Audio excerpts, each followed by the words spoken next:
I've been trying to get this guy on the line for a long time. We finally got him. And unfortunately, he busted in the main event. I don't want to really bring that up, but we might have to. Joining us right now, 14-time World Series of Poker champion, the poker brat himself, Phil Hellmuth, joining us. Phil, thanks for coming on. How are you? Yeah, my pleasure. I like that. 14-time, nice. Although, I still have 3 or 4 events left to go. I was just really thought maybe I'd win a bracelet this year, but we're down to the last 3 or 4 events. But I'm going to play them my hardest and see what happens. All right, so we got to go over this. I know you've done a few interviews about this the other day. You busted out of the main event. So it was a win-win for us because I wanted you to go deep in the main event, but if you did bust out, we get you on the show. But the other day, you're in a multi-way pot, 3 players, and you kind of had a Phil moment there where you had a little bit of an outburst, and you apologized, but there's a lot of all these poker pros out there like Ike Haxton and all these other guys that say, every time I play with Phil, he talks about his hands in a multi-way pot. Can you just tell us what happened? And I know you apologized for it. How do you feel about that situation now? Well, what a storm. So, this guy had re-raised me about, 13, 14 times. Nice guy. And I was just getting annoyed each time, and I kept saying something. And then they announced there was like 5 more hands left in the night, and he said, I hope I can move on you one more time. And it was a little bit of a chide, but he was a nice guy. He was just playing the game and having fun. And this hand comes up where someone bets the flop, I raise, and he moves in. He moves in immediately, and I say, they use the F word, I just start going off. And but there was another player in the pot. And then everybody said because I started going off, that was a sign of weakness, which is true. And that this guy would have folded otherwise, which I don't think is true. I think this guy loses the pot either way, but that's neither here nor there. The point is that I'm going off in a multi-way pot, and it should never happen. And you can have all the excuses in the world. I've been playing 10 hours, 6 hours straight live on ESPN and all this BS. That doesn't matter. I was out of line. I immediately recognized it, but I didn't understand that I might have affected the course of his day until I got back and started reading social media. And I was like, oh, my God, this is going to be a big controversy, a big issue. I was clearly out of line, and I affected somebody else. And because of that, I had trouble sleeping. We're talking about the day of, 2 nights ago. I'm having trouble sleeping, and I'm like, oh, my God, and I apologized. And a firestorm in poker. I've just maybe a couple hundred negative tweets sent at me. Never had that before. And then when I busted, I was live on ESPN, too. I heard a bunch of players at the Win Poker Room stood up and clapped, and I was just like, oh, my God. I do not want to be the jerk-off of poker. It's one thing to be the bad boy of poker, but I think generally I feel like 95% of the world loves me, and now this one stupid incident. And then last night at 3:30 in the morning when I read that, I was like, oh, my God. And I'm like, I'm just going to buy this guy. I'm just going to give this guy, and he was a fireman, and I think that, and a nice guy, and I several times sent out tweets saying he was a nice guy, and I was apologizing, and I said, hey, I'm going to buy this guy in for $10,000 into the 2019 main event. Wow. I sent that out at 4 in the morning, and then I took a couple shots at my critics who were clearly wrong. I sent something to Ike Haxton and Justin Bonomo. I agree with you. And then, they both crossed the line in what they said, and I said, you know what? It's one thing for me to be wrong and admit I'm wrong. It's another thing for me to go the extra mile with a great gesture to buy somebody in, but I'm not taking their BS. I agree with you. Let them slam on me with unwarranted criticism. Anyway, so I woke up this morning, and I must have had 300 positive tweets. Yeah. I mean, it took me just all day to look at them all. You're such a classy guy. We love you. We knew you'd do the right thing. It's a pretty big gesture, to buy somebody into the main event. Sure. And anyway, it just felt like to me it was the right thing to do. And, it is. And, it was really nice then to just have this tweet of positive. Yeah, that is a classy. I've had so much positivity the last few months. That is a classy thing to do, Phil. I want to talk about some of these so-called poker pros. No personalities at the table. Let's just be honest. I'm not going to name names, but some of these guys that have been saying these things about you, they don't add anything to the game. They might be good players. What people don't understand is the people that you've attracted to the game, whether they like you or don't like you, for the last 20 years of your career. It's kind of like the Floyd Mayweather of boxing, where people want to see you get knocked out, right? But it's what you draw to the game. It's your entrance to the main event every year. We'll get into that. Why is it that you think some of these pros don't grasp or don't understand what you've done for the game? Why is it that you think that they just don't understand? Well, I will tell you this much. Two things. The first thing is, let's talk about whether someone's a good person or a bad person. Someone called me a bad person the other day and a piece of POS out loud. And I was so shocked and taken aback by that. I called my wife and I said, honey, this is just, what is going on here? And so it's not fair to equate somebody to who they actually are and then to judge that person when they're under the lights in the arena. You know, football players have different personalities when they're on the field. Poker players have different. I'm a killer when I'm at the table, and so for me to be, I've raised $52 million for charity at all these events I've done. You know, I have great friends who love me and a great family. I've been married 30 years, and I feel I'm very proud of the person that I am. And then to have somebody to say stuff like that is just very disturbing. Mm-hmm. It comes with being in the public eye. Sure. So number one, let's not equate someone's, table demeanor with who they are. Number two, they're right. They're right in that I crossed some lines. I happen to be great television. And so, the World Series of Poker, the producers, and, they understand. They want me. That's why I was at the featured table on ESPN every possible minute, because they want that attitude because I'm fun to watch. And then, unfortunately for me, though, and this is where the kid that crossed the line of too much negativity, and it doesn't happen that often. Maybe one every 10 tournaments I play where I kind of cross the line. Mm-hmm. And some summers not at all, and some summers 1 out of 10 or whatever it is. And so I think that, I'm an easy target. Also, I'm at the top. I have 14 world championships. And so some of these guys are just jealous. There's a lot of jealousy going on, and some of these great young players are saying, well, I'm better than Phil is now, which I don't believe to be the case, but they have good arguments, for being at my level. And they're like, well, why does Phil get all the attention? I'm the great player now, and ego. And I've been listening to these guys say that for 20, 30 years. Phil? And then 2 years later, they're gone. What a great segue, because we had exactly what you're talking about. We had Daniel Negreanu on the show a few weeks ago, and I want you to listen to this. I asked him this question: who is the worst player, or I should say the most overrated player, in your opinion, in poker right now? Well, I would, that really would depend on, if you're a poker insider or not.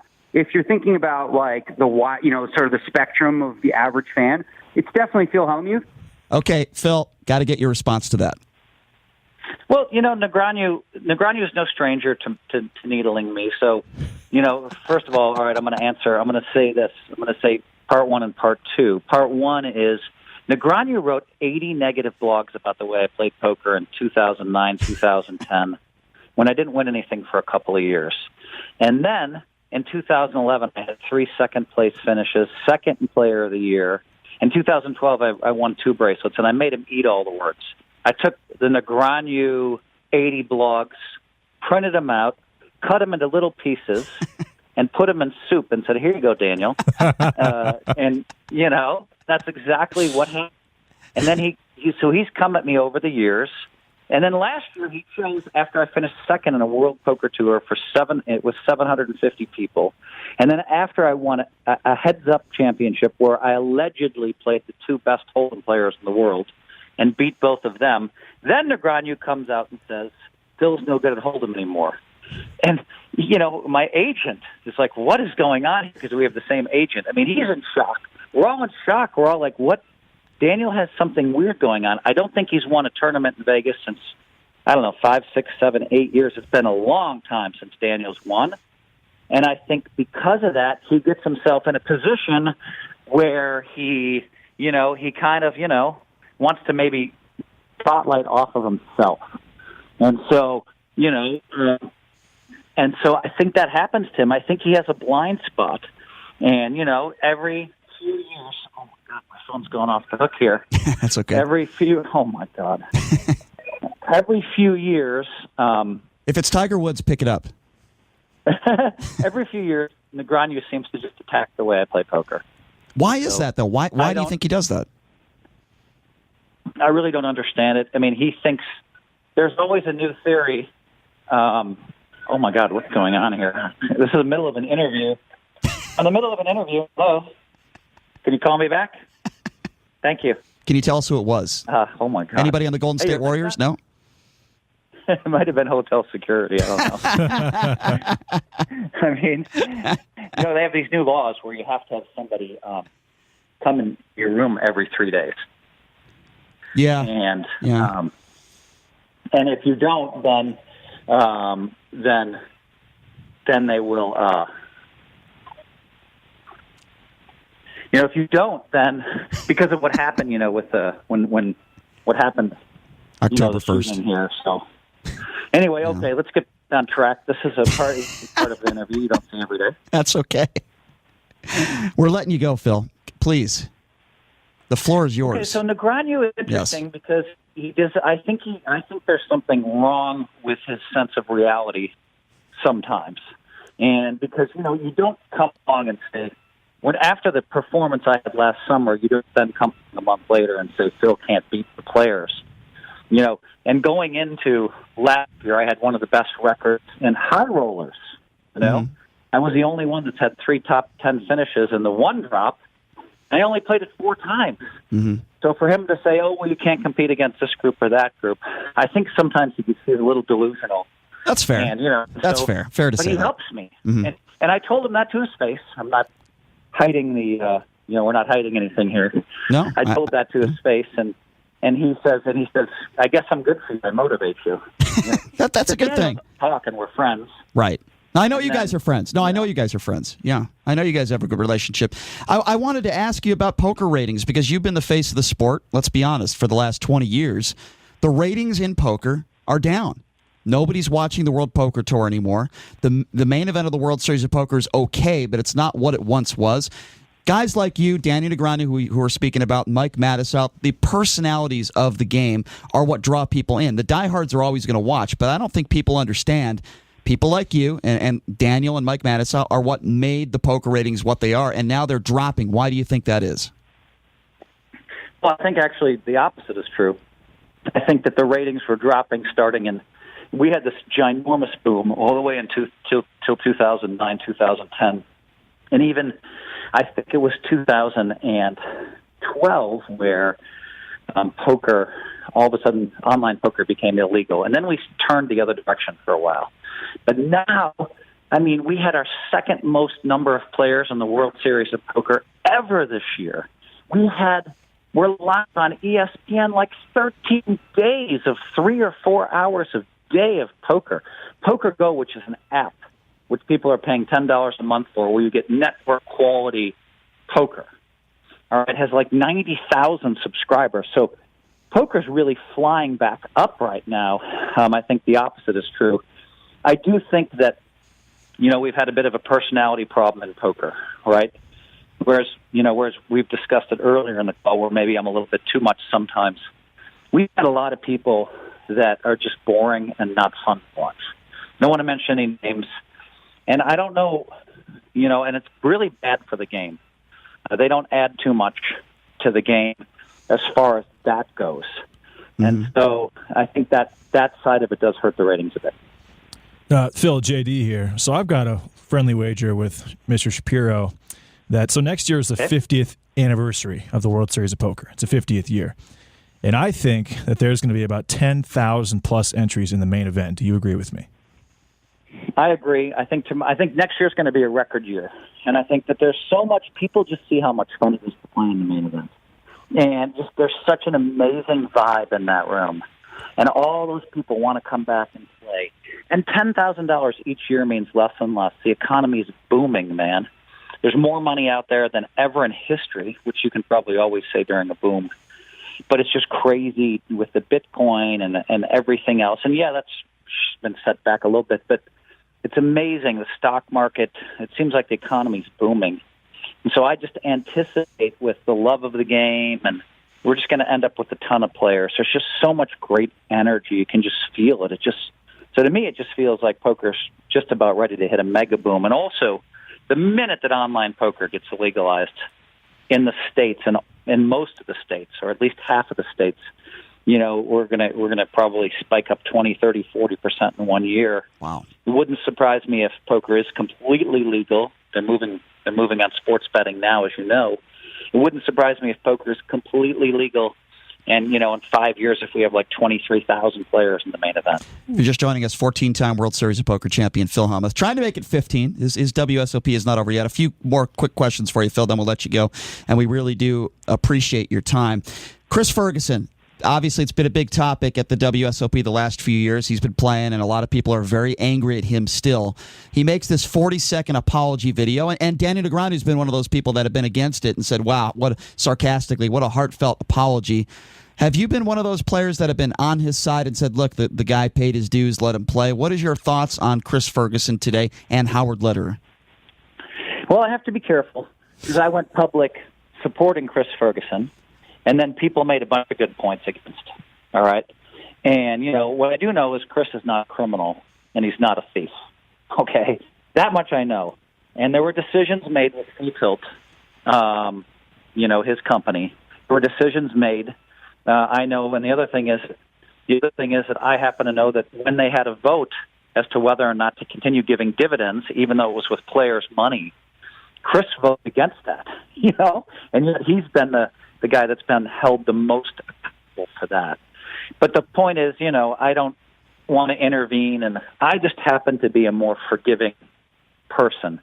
I happen to not be a hater, and, knowing someone in poker and seeing them at their best and their worst, when they're low on money, when they're desperate, Chris is one of those guys who is just not, he's just not a thief. That's just not who he is.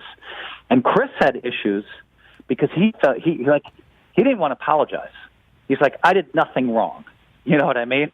And so when I went public defending him, there was a firestorm headed my way. I'm not afraid to battle.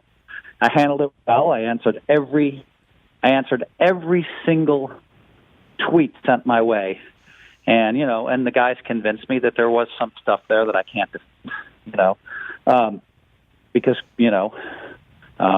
the company did keep players' funds, and a lot of the red tilt pros didn't get their money back. So, I tend to be a more forgiving person. And so I'll just leave it at that. All right. When you see guys like TJ Cloutier's of the world, or players that you respect as poker players, but when they're flat out broke. I mean, Stu Unger, unfortunately ended his life with, I think they said $500 or $600 to his name, and a lot of people consider him one of the best to ever play the game of No Limit Hold'em, along with you. When you see guys like that today at the World Series of Poker that are asking for money, that don't have money, Mike Matusow, your friend, and a friend of mine as well, will be the first one to admit he's usually broke, and his vices, particularly sports betting. And you see guys like TJ Cloutier playing craps. Is that bad for the game? Is it bad for your game when you see pros like that trying to get back because they can't afford to even put themselves in a $2,500 event? Well, if you're talking about actors and actresses, most of those actors and actresses are broke. Just in every industry you look at, you look at athletes. Most athletes end up broke or never end up making a ton of money. Of course, we all know the exceptions, right? And then even those athletes that do make a fortune, most times they lose that. So it seems like it's not all that uncommon to speak, particularly of TJ Cloutier, great player, old friend of mine. And I've been staking Mike Matusow. I've been putting him in, not so much during the series because it's too much of a distraction for me, but Mike's made me money. I've made hundreds of thousands of dollars staking him, and wow. As soon as the series is over, I'll stake him again if he needs it. And he just has so much talent, and he's a great guy. And as you know, I think he told me he played 13 tournaments and 5 times finished in the top 20, 400 or 500 players, 700 players in some of these fields. Matusow was down a lot and has a lot of talent and is a great player. And so I just think in life, people have ups and downs, and Mike also in his case has some severe health stuff. You're his friend. Absolutely. Back issues, surgery. Yep. I will tell you this much. It's interesting to me. A few years ago, I stopped by for lunch at a hotel downtown, and there was a poker tournament going on, and the owner of the casino came over and said, "Hey, we love having you here, Phil.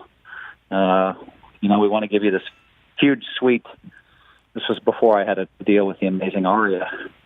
And then they said, "Hey, we'd like to stop by the poker room one day." And I went down there, and I looked around, and it was during the World Series of Poker, and they had a $300 buy-in. And I knew half the room, I knew half the room, and I was like, "Oh my God," and it was just kind of weird to me. And so not everybody made it, with the big, not everybody made it. There were a lot of the older poker players didn't make it. Mm-hmm. And so just because there's a poker boom doesn't mean that everybody makes it, Sure. People, a lot of great young players came along and solved a lot of stuff and made it a little bit tougher to stay at the upper echelons. Back 20 years, 25 years, take me back to when you were a 21-year-old kid. Did you ever think that you'd be, helping to broadcast the World Series of Poker on ESPN, that you'd be one of the most recognizable figures in the history of poker, and that you'd be sitting courtside at Golden State Warrior games, and you'd be hanging out playing poker with Alex Rodriguez in Manhattan? I mean, did you ever think that any of these things would happen to you? Jay-Z, yeah, right, exactly. No, I mean, all the amazing celebrities that I get to hang out with.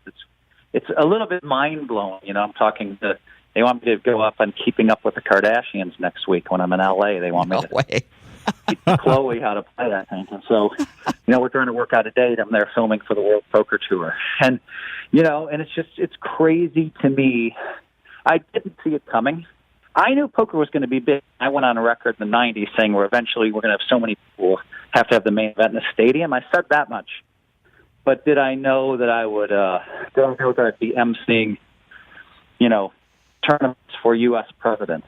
Did I, Yeah. And I'd be on a name-to-name basis with U.S. presidents? Did I know that I'd be at library openings, Bush's library open? Did I know that I'd be emceeing President Clinton's poker tournaments? And they both know my name, Wow. And are always really call me out and are happy to see me. Did I know that I'd be, emceeing Tiger Woods' event every year, and I would be drinking and playing blackjack and having a good old time, smoking cigars? Did I know that all of this amazing stuff was there? Did I know I'd be sitting next to Joe Lacob and Nicole Curran, who the majority owner of the Warriors, and and that I'd be sitting next to him on the floor, and for a ton of games every year, finals games, Because of poker. Didn't see any of that, all from poker. Yeah. I know that the players would come over and give me hugs, Warriors players, before a game. Wow. It's been a crazy, unprecedented. Did I know that when I see Jay-Z at the Warriors game, so he just lights up when he sees me, makes me feel good because I'm a big fan of his. What does he say to you, a guy like Jay-Z? What does he say to you courtside at a Golden State Warrior game when you approach him? I mean, what is that conversation like? Usually he says, well, it was pretty cool. He saw me nodded, and then at a timeout I stood up and walked over to him. He was about 4 seats over, and he stood right up. And someone has a picture of it. I put it on my social media more than any other picture because I'm a big Jay-Z fan, and you could just see he's lit up to see me, and he's like, "Phil, how's it going?" And in the past, whenever he saw me, he's like, "You owe me a lesson." It's like, he and I hung out in the past, and I always told him I'd give him a lesson. And so that's awesome. I remember one time we were in New York at a restaurant. My friend owned it, and there were a bunch of high-profile stars in there, and I'm just having fun. And then Jay-Z walks over with Beyonce. It's like, hey, Phil, this is B. And I'm like, yeah, no shit. I know who this is. It's been crazy. I didn't see all of this coming. How could you? But I'll tell you, I've managed to be genuine and authentic the whole way. That's what I love about you. Egotistical sometimes. Mm-hmm. I wear it on my sleeves and I admit it. Yeah. And if I'm down a little bit sometimes, I wear it on my sleeves and I admit it. Yep. I've kept my authenticity and my genuineness. No, and that's what I tell people about you, because I think I know you pretty well, and I think we only got about a minute here to go, but people always think that you ram it up for the cameras, and it's an act. Look, I've been covering the World Series of Poker for 15 years. I've been watching you play for 15 years. Most of the time, the cameras don't show your outburst, and I'm not even going to say outburst, just the way you try to psych a player out. I watch it. Even when you're not in a hand, sometimes you're steaming and you'll talk to another player. Stuff in 1988 and 89, they threatened to take my job away from me. I was writing for, I wasn't making much money writing for Card Player Magazine, which is a great magazine. I don't think they're making much money now either. You can't write for us anymore. You can't write for us anymore unless you clean up your act. Right. That's funny. That's great. Well, listen, Phil, I appreciate the time. I really do, and love what you do. You do so much for the game of poker. You're one of the biggest personalities around, and a smart guy. And I think you're great for the game of poker. I've been saying that for years. We want you to get number 15, buddy. We know there's only a few events left, right? But we want you to get number 15. We want you to keep rolling. And we got to root for Phil Ivey, right? We got to root for the big names that are still left in the main event. Absolutely. Yep, no doubt. Absolutely. There's some great players left in there. Yeah. Paul Volpe. Okay, well, great talking to you guys. All right, Phil, thank you so much. Appreciate your time. Thanks, Phil. All right. Okay. There you go. The poker brat himself. The poker brat himself. The poker brat himself. The poker brat.